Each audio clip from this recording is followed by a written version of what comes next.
Gloria al Señor. Qué bueno es alabar al Señor y poder meditar en su palabra. Hemos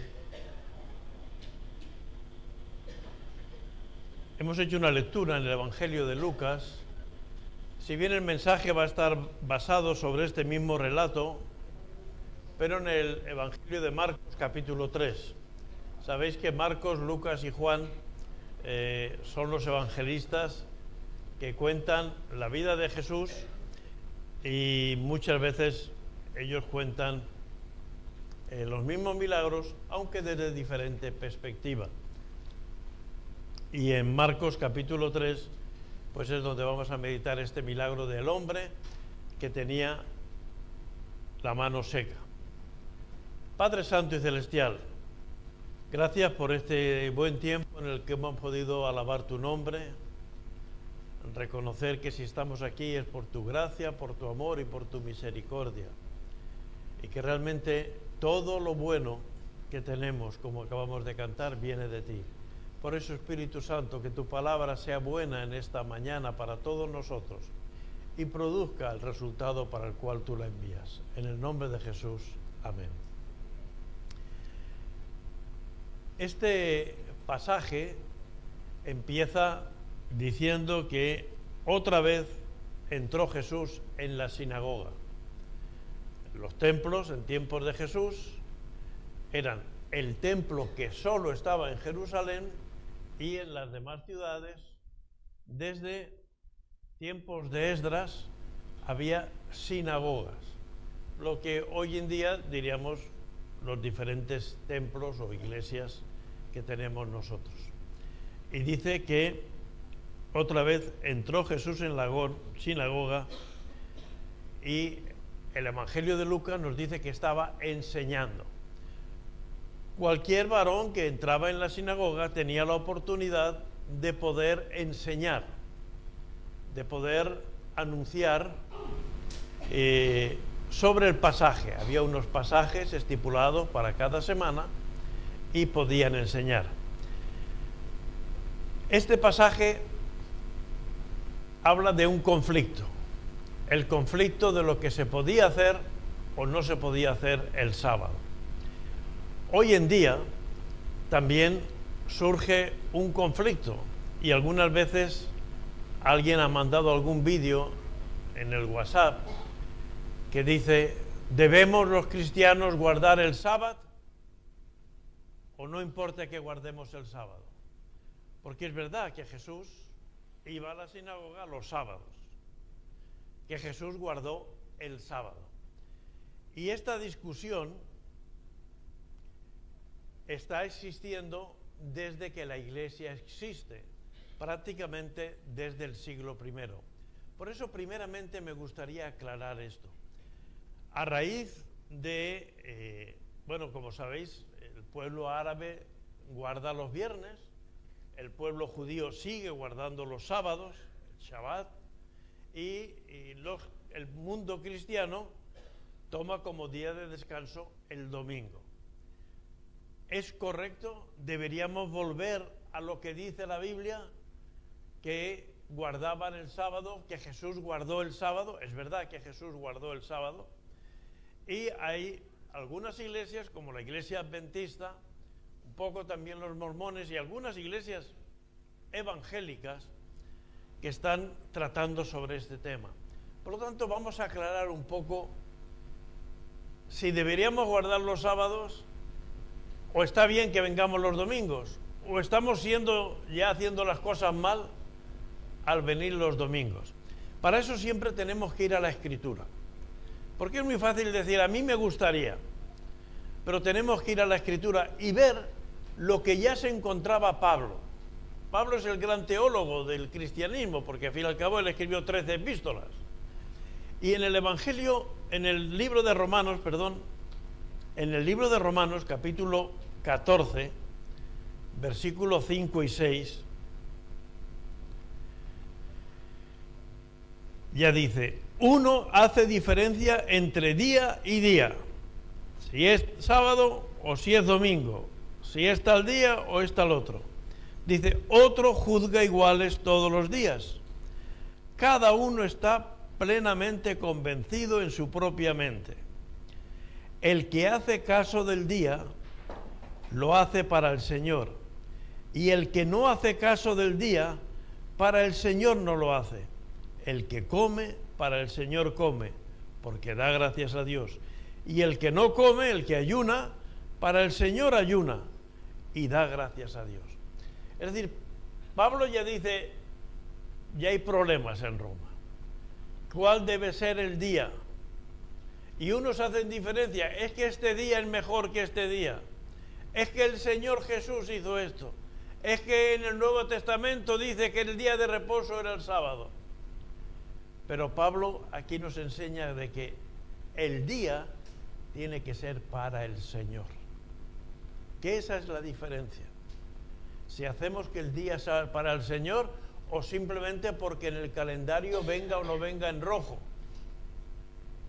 Esa es la diferencia.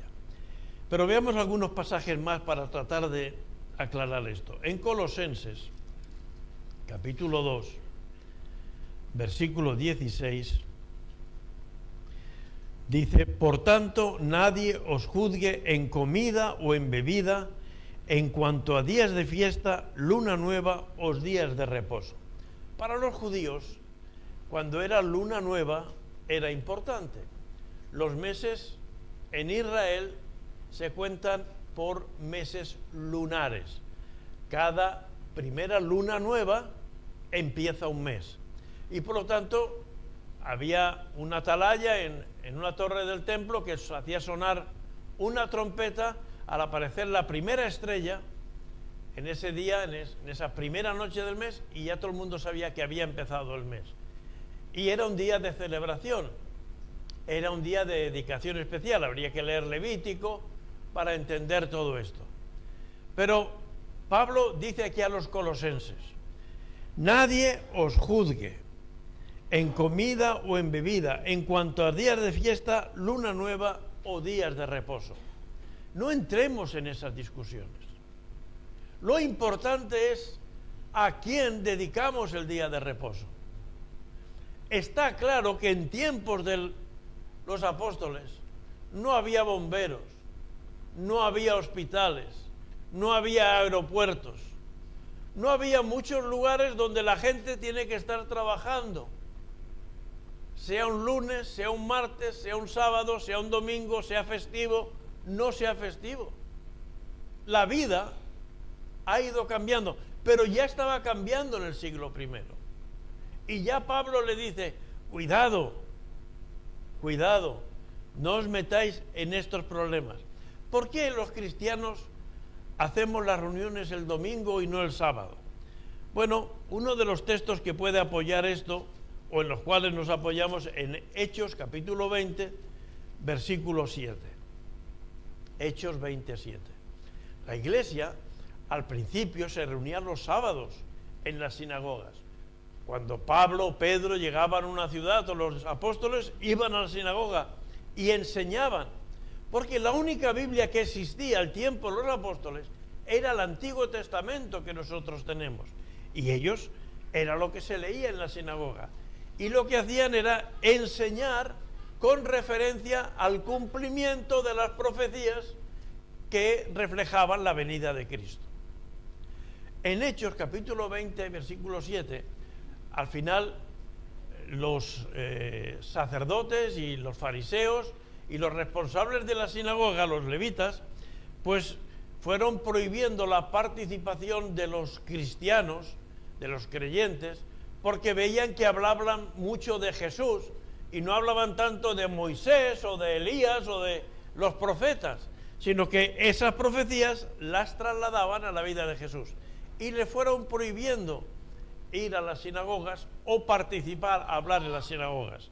Entonces, Hechos 27 dice, el primer día de la semana, en este contexto, era el domingo. El séptimo era el sábado y el primero era el domingo. Dice, el primer día de la semana, reunidos los discípulos para partir el pan, para tener la comunión, para tener la Santa Cena que nosotros llamamos hoy en día, Pablo les enseñaba habiendo de salir al día siguiente, etcétera, etcétera. Es decir, ¿qué hacían los cristianos? Se reunían el día siguiente, ya que el sábado en la sinagoga no podían, en la casa, en el lugar, a veces en el campo, a veces en la ribera de un río, se juntaban y se reunían. Y de ahí viene un poco la costumbre de reunirse el primer día de la semana. ¿Qué ocurrió el primer día de la semana? Que fue el día que resucitó Jesús. Porque domingo viene del latín Domenicus, que quiere decir día del Señor. Señor en latín es Domine, el castellano es un derivado del latín, por lo tanto el día del Señor. Y bueno, de ahí ha venido esa costumbre. Y es importante no entrar en esas discusiones que no son trascendentes. Si alguien quiere celebrar el sábado, que lo celebre. ¿Qué va a ocurrir? Que ese día habrá gente que está ocupada. El día que menos ocupaciones hay, que cierran la mayoría de los comercios, si son de hecho los árabes los viernes, los judíos el jueves, pero los chinos abren 7 días a la semana, ellos no celebran nada, ¿verdad? Pero el día que la mayoría de comercios están cerrados, casi siempre es el domingo. El día que la mayoría de nosotros no tenemos que ir a trabajar suele ser el domingo, aunque gracias a los avances sociales que se han conseguido, es verdad que mucha gente ya tampoco trabaja el sábado, pero muchos aprovechan pues para hacer otras cosas que están atrasadas. La palabra hebrea Shabbat, que los judíos normalmente decían Shabbat Shalom, es decir, sábado de paz. La palabra Shabbat viene del hebreo Lishbot, y esa palabra quiere decir detenerse, pararse, estarte quieto, desconectar. He estado toda la semana, si era pescador pescando, si era agricultor trabajando la tierra, si era ganadero cuidando los ganados.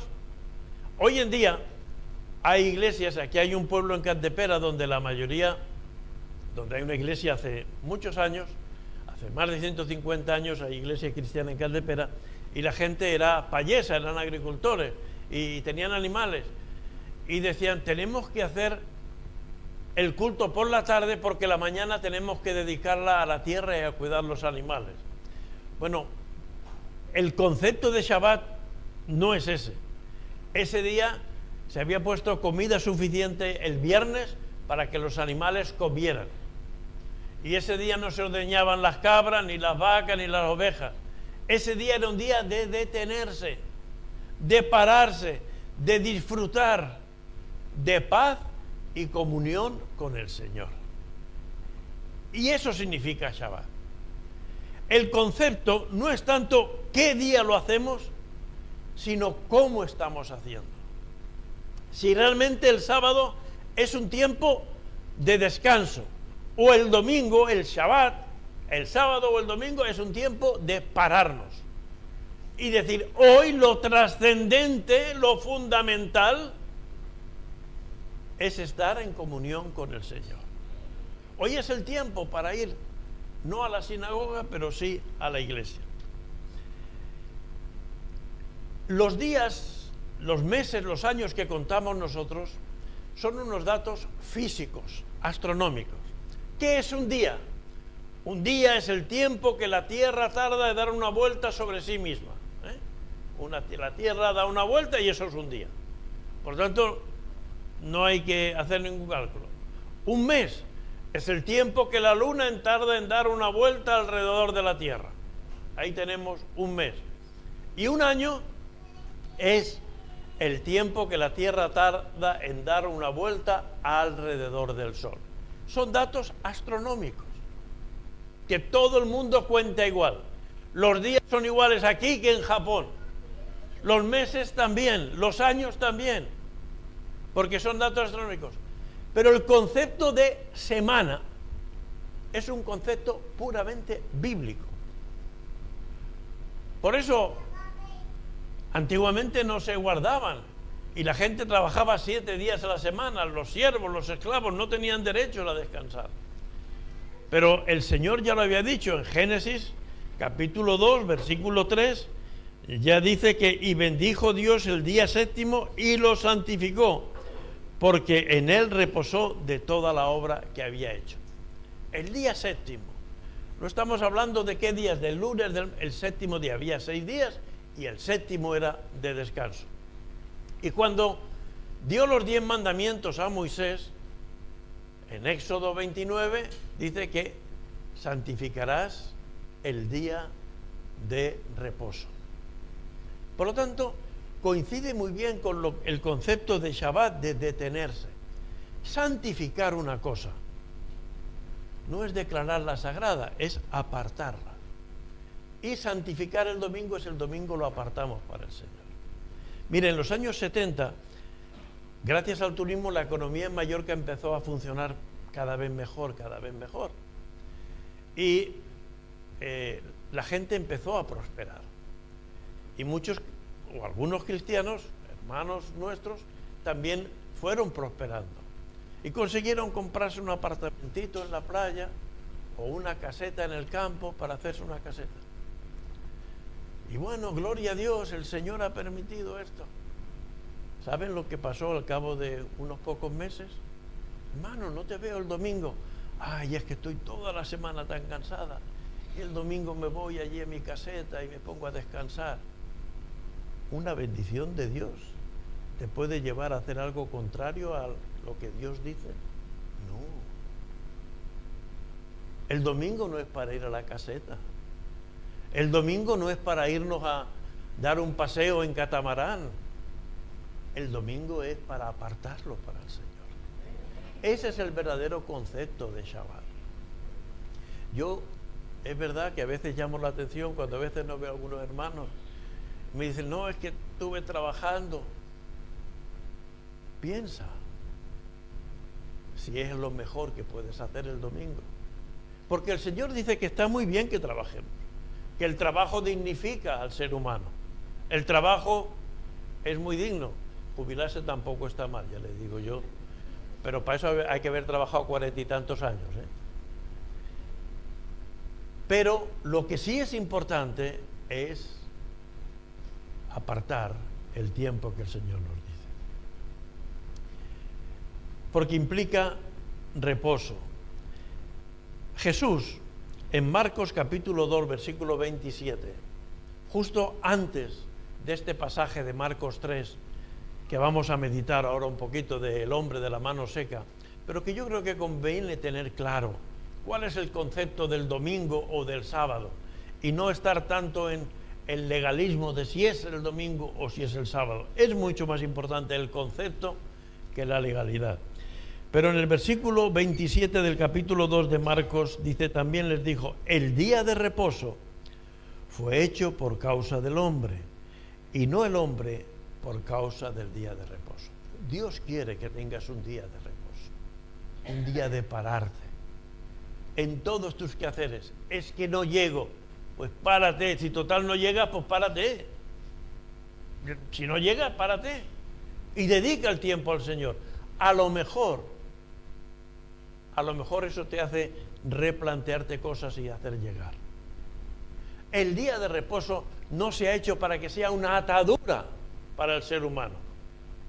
El día de reposo se ha hecho para que sea una bendición para el ser humano. Por lo tanto, no se ha hecho el hombre para el día de reposo, se ha hecho el día de reposo para el hombre. Y es muy importante. Por eso es una cuestión de obediencia a Dios, el santificar, no de una manera legalista, sino de una manera conforme a la palabra de Dios. Ese reposo, ese descanso físico, implica también un reposo espiritual. Como dice Hebreos 4:9, queda un reposo para el pueblo de Dios. Y el reposo solamente está cuando estamos en las manos del Señor. Solo eso nos va a dar auténtico reposo, paz espiritual. Pero vayamos al pasaje que hemos leído. Los fariseos decían que en el sábado no se podía hacer nada de lo cual sacáramos un provecho. Era tal el extremo del legalismo que ellos tenían, que si te caías y te rompías un hueso, como arreglarte el hueso era un beneficio, ¿verdad? Si te colocan el hueso y te lo arreglan es un beneficio. Había que esperar al día siguiente. ¡Qué disparate!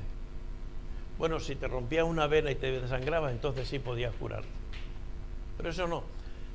En Israel, los hoteles más radicales tienen el ascensor del Shabbat. El ascensor del Shabbat es un ascensor que no tiene ningún botón, ni para entrar, ni una vez dentro para decir a qué piso vas. Ahí tienes un ascensor, un hotel de 7, de 6, de 10 pisos. Entonces, cuando es sábado y tú estás en el 5.º piso, pues te tienes que poner en la puerta. El ascensor está 24 horas, desde las 6 de la tarde del viernes hasta las 6 de la tarde del domingo, subiendo al piso primero, abriendo las puertas, subiendo al piso segundo, abriendo las puertas, si hay alguien entra, subiendo al piso tercero, tú te subes en el 5.º, pero el ascensor sigue subiendo, tú quieres bajar, pero no. Al final te pasas 10, 12 minutos en el ascensor, hasta que baja, porque luego va bajando también piso a piso. Y así llegan a extremos de ese tipo. No se puede hacer nada que sea de provecho. Si tu casa se pega a fuego, si lo apagas, ¿sacas beneficio o no sacas beneficio? Sí, pues no puedes apagarlo si se enciende una casa en sábado. Llegaban a extremos de ese tipo, cosas que no estaban en la Biblia, a legalismos que no estaban escritos en la ley. No lo leemos en Números, ni en Levítico, ni en Deuteronomio, ni en el Éxodo. No leemos estas cosas, pero ellos habían ido añadiendo. No puedes hacer esto, no puedes hacer lo otro, no puedes tal. No puedes andar más de tantos pasos, porque si andas más de tantos pasos ya no estás haciendo el reposo. Bueno, ese era el sentir y el espíritu que se encontró Jesús y que había en ese tiempo. Entonces, vemos aquí en el capítulo 3, versículo 1 de Marcos, que entró Jesús en la sinagoga y había allí un hombre con la mano derecha, nos dice uno de los evangelios, con la mano derecha seca, no tenía riego, paralítico. Esa mano estaba totalmente paralizada. Y Jesús estaba ahí enseñado. Jesús lo ve. Jesús ve la necesidad que tiene ese hombre. Jesús ve el problema grave que tiene ese hombre. Y ese hombre ha ido a escuchar la palabra de Dios. Por supuesto, ese hombre no ha ido a que nadie le cure, no ha ido a que nadie haga ningún milagro, pero ocurre que si nosotros estamos donde Dios está, pueden ocurrir cosas en nuestra vida.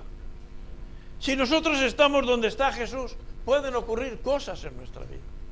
Y se pueden componer nuestra mente, nuestros huesos, nuestros nervios, pueden empezar a funcionar. Dice el versículo 2, y le acechaban. Y los fariseos, los levitas que estaban ahí pinchando. A ver, ¿qué? A ver, ¿te vas a animar? A ver, ¿qué vas a hacer? Era normal que los fariseos y los levitas, cuando vieron a un ciego en Juan capítulo 9, le dijeron, ¿quién pecó, este o sus padres? Para ver si Jesús ahí... O cuando encontraron a una mujer en adulterio, le llevaron a los pies de Jesús, la pusieron allí y le dijeron, Jesús, Moisés, de parte de Dios nos dijo que hay que apedrear a tales mujeres. A ver si te atreves a contradecir a Moisés. Y Jesús no contradijo a Moisés. El que esté libre de pecado, que tire la primera piedra. Pero era habitual chinchar. No seamos chinchones, hermanos. No seamos provocadores. A ver si hago saltar a Luis. A ver si le molesta con esto. A ver, ahora, venga, toma, aguántate esta. No. Esa es la actitud de los fariseos y los levitas. Ir y decir, nosotros que estamos aquí para guardar el sábado. Pero ahora te vas a enterar, Jesús. ¿Qué te parece? Aquí hay un hombre con una mano seca. No tienes que hacer nada para beneficiarle, hazlo el lunes. Pero es que el lunes Jesús no iba a estar con ese hombre. Jesús estaba ese día. Pero fijaros el versículo 4 de Mateo 3. Jesús les dice: es lícito en los días de reposo hacer bien o hacer mal, salvar la vida o quitarla. Pero ellos callaban. ¿Es lícito hacer las cosas bien o hacer las cosas mal? Ahí no hay nada que chinchar, ahí no hay nada con que molestar. Y entonces aquí vemos que lo que les preocupaba no era el bienestar de ese hombre, sino les preocupaba ver si encontraban algo con lo que atacar a Jesús. Jesús les dice: el sábado, o hermanos, el domingo es para disfrutar las cosas buenas de Jesús. Y me diréis: y el lunes también, y el martes también, todos los días. Porque ahora ya nosotros no tenemos que ir al templo, nosotros somos el templo de Dios. ¿Qué ocurre el domingo? Que el domingo podemos reunirnos con toda la gente que también quiere venir a adorar y alabar al Señor. Con lo cual podemos reunir cosas que antes no podríamos tener. Y al templo tenemos que venir, como aquí dice aquí el Señor, para hacer bien, para dar vida. No tenemos que venir para otra cosa. Al hermano David hoy no le saludo porque ayer no sé qué me hizo. No. ¿Eso está bien? A la hermana Olga voy a ver si le molesto con algo porque el otro día... No, venimos para hacer bien. Venimos para hacer bien. La semana pasada nos dieron un mensaje muy claro. Pedro, ¿me amas? ¿Y me amas? Y si algo no amas, ¿qué nos decía el hermano? Ama. Pide a Dios amor. Esa es la actitud. Por eso es muy bueno venir el domingo a la iglesia. Es muy bueno, es muy necesario. Es recomendación de la palabra de Dios. No dejaros de reuniros como algunos tienen por costumbre. No digas que la bendición de Dios te hace estar ocupado y no puedes venir. Al contrario, ven a gozar del poder de Dios y del amor para con nosotros. Versículo 6, el final de esta historia. Aquel hombre extiende la mano, se sana. ¡Qué alegría! Pero ¿cómo salen los fariseos? Dice: salidos los fariseos, tomaron consejo con los herodianos contra él para destruirle. ¿Qué fue lo que hizo Jesús? ¿Tanto trabajo hizo Jesús? Extiende tu mano. Solo dijo: extiende tu mano. Y aquel hombre que tenía su mano agarrotada, uy, es verdad, uy, esto funciona, extendió la mano. Eso no se podía hacer.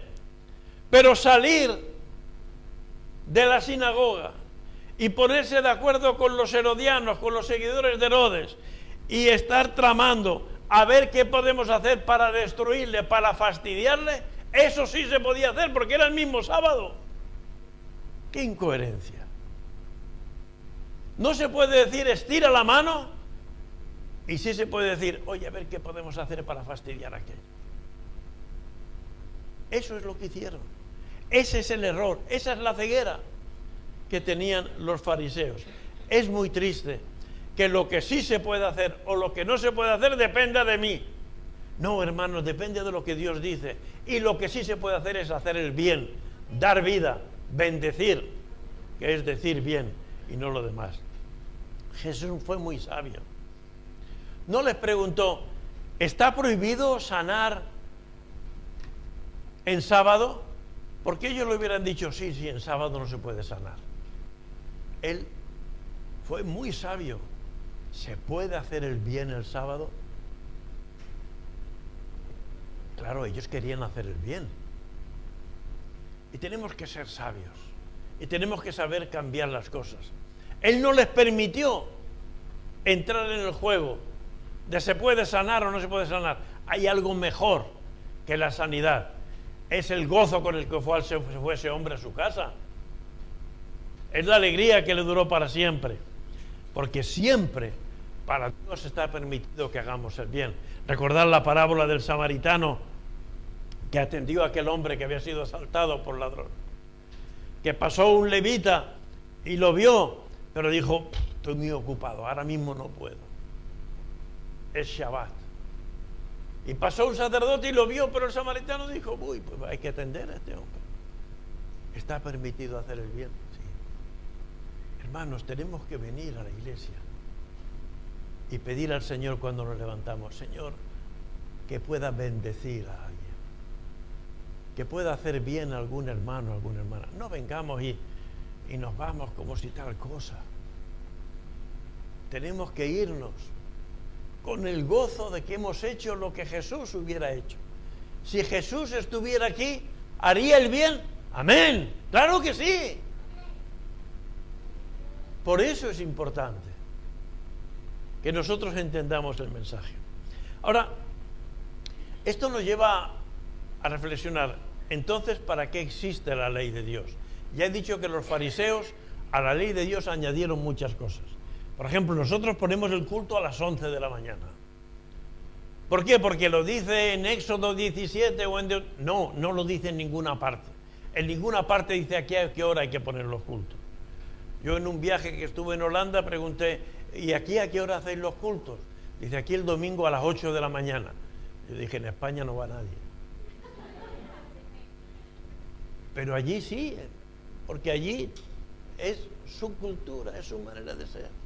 ¿Está mal poner el culto a las 8? No. Si aquí a las 11 llegamos tarde, fíjate a las 8 cómo llegaríamos. Pero tenemos que... hay leyes que tenemos que ponernos nosotros. Aquí el culto lo hacemos a las 11. Y lo distribuimos de la manera que lo distribuimos. Tenemos un tiempo de alabanza, un tiempo de predicación, tenemos un tiempo de ofrenda. ¿Puede hacerse de otra manera? Claro que puede hacerse de otra manera. Son normas, si queréis, son leyes, aunque no escritas, que nos hemos dado. Por lo tanto, tenemos que darnos cuenta para qué existe la ley de Dios.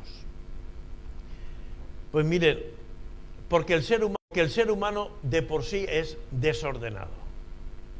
Somos desordenados. En nuestra relación con Dios necesitamos ser corregidos. Es verdad que a veces tenemos más cuidado en otras cosas que tienen que ver con nuestra vida cotidiana. Nadie llega tarde a un viaje en avión, ¿verdad? Porque ¿qué pasa si llegas tarde?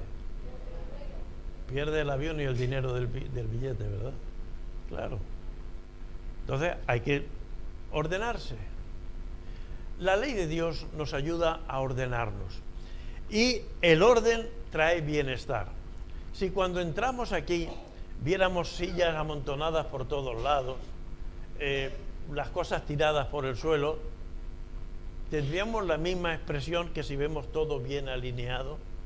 Cuando entramos en nuestra casa, si las cosas están en su sitio, si la mesa está donde tiene que estar, si las sillas están, si el fregadero no rebosa por todos lados de cosas sucias, si las camas están todo bien correcto, si los armarios tienen las puertas, es lo mismo que estar todo de par en par, que ropa por todos lados, que cacharros por todos lados, a que no es lo mismo. Y la ley de Dios pretende poner orden. Por eso es buena. Por eso la ley es buena. Y trae alegría y sentido y armonía en nuestras vidas. Si no hubiera ley, el mundo sería el caos. Por eso, ¿qué se dice del oeste? Que era la ciudad sin ley. Cada uno hacía lo que quería, llevaban pistolas y si alguien, pues mataba a quien quería.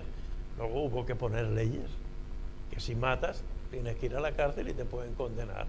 Y si robas, pues te puede pasar esto. Tienes que haber diferentes cosas. El poder de Dios se muestra en nuestras vidas cuando Él dirige y ordena nuestra vida. No podemos tener una vida totalmente anárquica, donde todo esté manga por hombro en nuestra vida y decir, pero yo soy un hijo de Dios.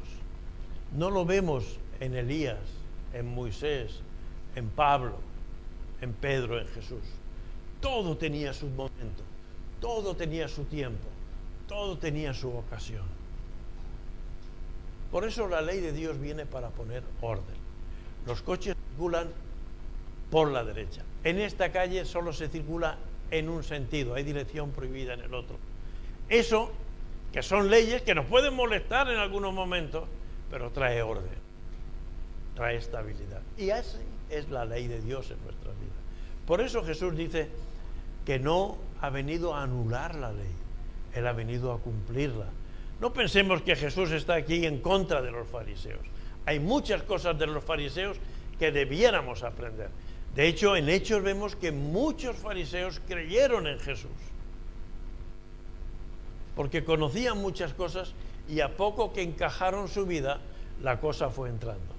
Ahora, si la ley es necesaria, ¿para qué nos revela Dios su gracia? Pues porque por méritos no llegaremos a ninguna parte. Yo no estoy aquí porque tenga muchos años, ni porque sepa más o menos, ni porque me lo merezca. Estoy aquí porque la gracia de Dios ha sido buena conmigo y me ha permitido estar aquí.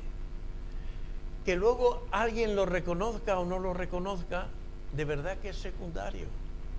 Lo importante es la gracia de Dios. Hay gente que dice, yo soy profeta. Hermanos, yo no veo en la Biblia que nadie tiene que ir por ahí diciendo que yo soy profeta. La gente reconoce a los profetas de Dios. La gente reconoce los ministerios de Dios. Como ya les he dicho algunas veces, los dones y los ministerios son como la calva. Y la calva, por mucho que yo eche para atrás, no me la puedo ver, la tienen que ver los otros. Así es, porque son por gracia, no son por merecimiento. Yo por merecimiento puedo aprender. Yo puedo aprender a conducir, yo puedo aprender a manejar una máquina, yo puedo aprender inglés. Todo eso lo puedo aprender. Pero los dones, los ministerios de Dios son por gracia. No hay ningún merecimiento. Y la gracia es muy importante. Y si tú tienes la gracia de Dios, alégrate, gózate, disfrútalo. Ya alguna vez lo reconocerán. Porque Dios nos ofrece un nuevo nacimiento, un nuevo comienzo y una nueva oportunidad. Nosotros no podemos añadir, como dice la Biblia, por mucho que quieras vas a añadir a tu estatura 30 centímetros, no. Crecemos hasta ahí y no añadimos. Lo que puede añadirnos es la gracia y el amor de Dios. Y es la única forma de experimentar su amor y su bondad. La gracia es muy importante. La ley nos pone orden, la gracia nos da lo que Dios tiene para nosotros. Y con orden y con los dones y ministerios de Dios, nuestra vida va a funcionar, nuestra vida va a estar en marcha. Y tenemos que vivir el poder del amor y de la compasión. Jesús sabía que iba a traer problemas a esa sanidad, que iban a murmurar de él, que iban a pensar que cómo puede ser el Hijo de Dios el que incumple las leyes que han puesto los sumos sacerdotes. Es verdad que hay veces que nos van a incomodar cosas. Por eso tenemos que vivir el amor y la compasión. Sobre todas las cosas, Dios es amor. Primera de Juan, capítulo 4, versículo 8. El que no ama, no ha conocido a Dios, porque Dios es amor. Yo amo mucho a Dios. Pero a este compañero de trabajo no lo trago. Yo amo mucho a Dios, pero este ujier que siempre me dice que me siente donde yo no quiero, me cae mal. Si no amas a los que conoces, no puedes amar a quien no conoces. El que no ama no ha conocido a Dios, porque Dios sobre todas las cosas es amor. Y en ese capítulo que tanto conocemos de 1 Corintios 13, ¿qué dice? Que sin amor todo lo demás no sirve para nada.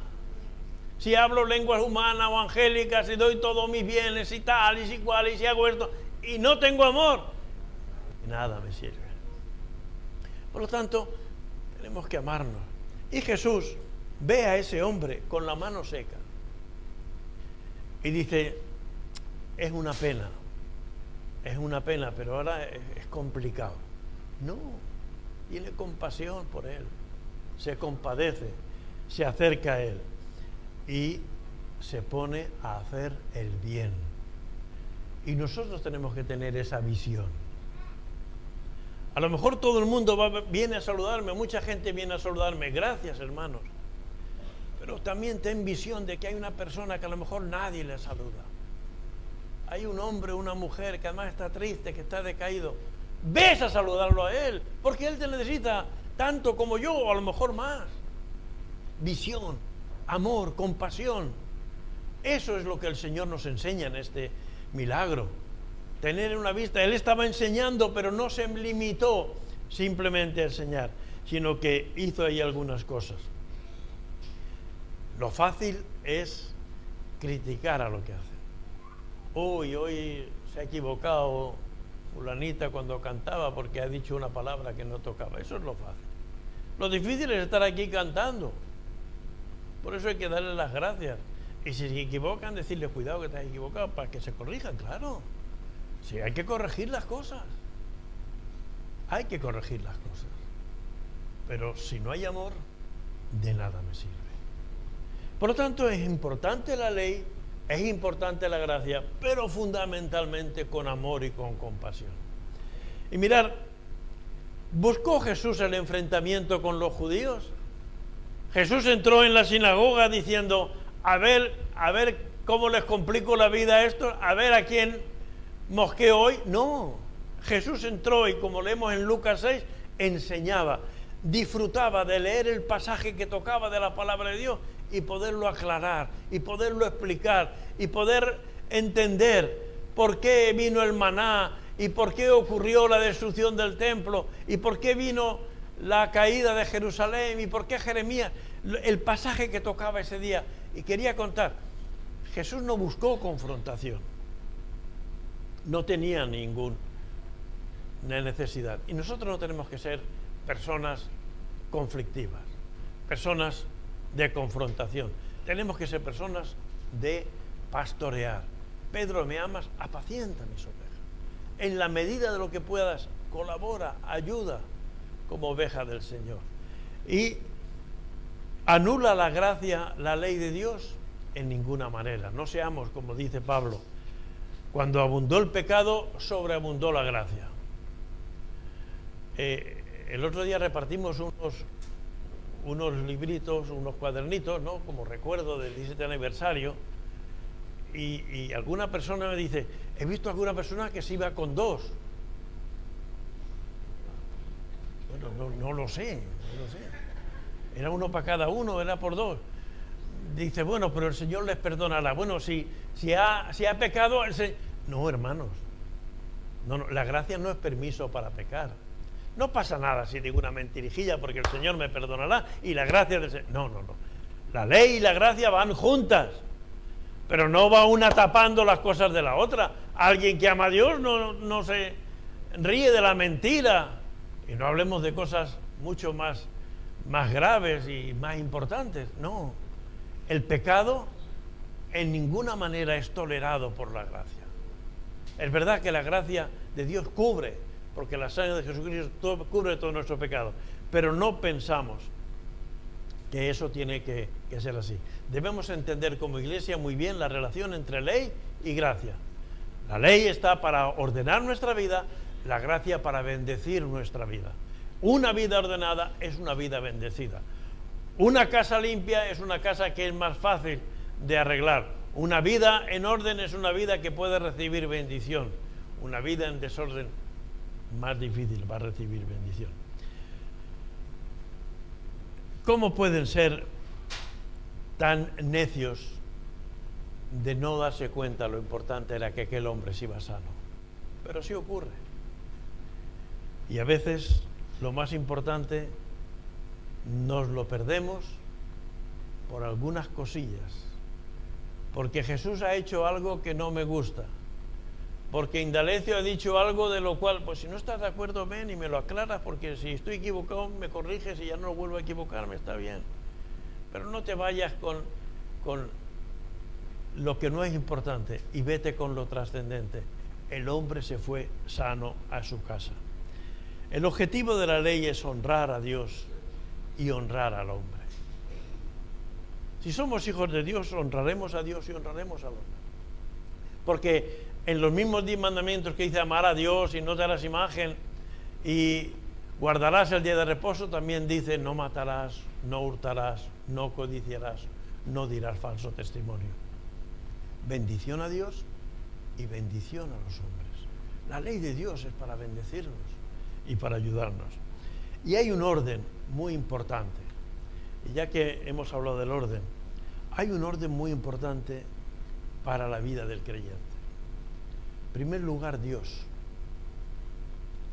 En segundo lugar, mi familia.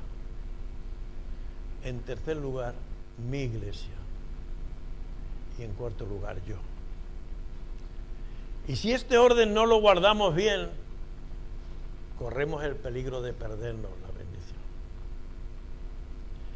Si ponemos Dios y luego la iglesia antes que la familia, estamos equivocándonos.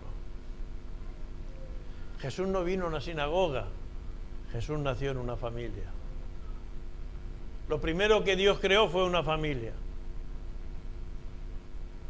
Tu familia es lo más importante después de Dios. Si tu familia es un caos, tu vida, tu ministerio será un caos. Ocúpate, busca al Señor para bendecir a tu esposa, para bendecir a tu esposo, a tus hijos, a tus padres. Dios, la familia. Luego viene, y luego vengo yo. Vivimos un tiempo de hedonistas, donde dice, bueno, Dios, somos cristianos, pero lo siguiente yo tengo que cuidarme. Yo tengo que estar bien para ayudar a otros. Yo tengo derecho. Mira, si tú pones en orden estas cosas, tú vas a recibir todo lo que Dios tiene para ti. Pero si eres un egoísta, te vas a perder la bendición de la familia y la bendición de la iglesia. Tú puedes no estar de acuerdo, pero yo te aconsejo que reflexiones. Una vida de orden, una vida de bendición. Dios, mi familia, mi iglesia y yo. Y si ponemos las cosas en el orden que Dios quiere, Dios va a ir añadiendo todas las cosas. Va a ir añadiendo todo lo que falta. Alguien se olvidó de apagar el teléfono y fastidia el último minuto de la predicación. Hermanos, Jesús fue al templo. No sabía lo que pasaría, pero fue para hacer el bien. Ven cada domingo para hacer el bien.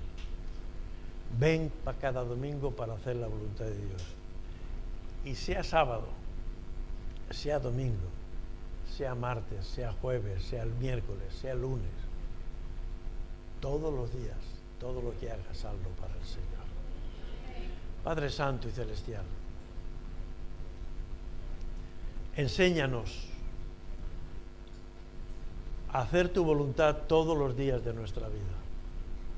Enséñanos a bendecir a cualquiera, Señor, que tú pones delante de nosotros, que tiene a lo mejor no la mano seca, pero tiene el alma triste, pero tiene el corazón roto, pero tiene, oh Señor, este o aquel problema. Haznos sensibles para poder llevar una palabra de ánimo, de consuelo, de fuerza. Y que, oh Señor, cada día cuando yo venga a la iglesia, venga con el propósito de dar lo que tú quieres que dé y recibir lo que tú tengas para mí. De tal manera que nunca entremos y salgamos de la misma manera, sino que con tu bendición salgamos acompañados. En el nombre de Jesús, amén. Que el Señor les bendiga, hermano.